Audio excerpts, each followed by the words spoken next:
So have you planned your summer vacation yet? Maybe visiting New Zealand is on your list? In this Timeless Catalyst episode, I'm unboxing a watch from New Zealand, the Zealandic watches, and I'm going to be showing you their Iceborne collection.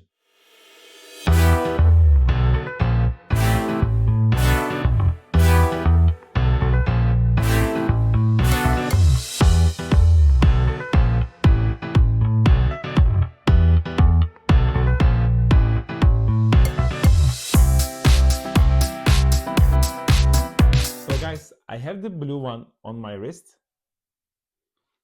Also, I want to show you the green one and also the burgundy one.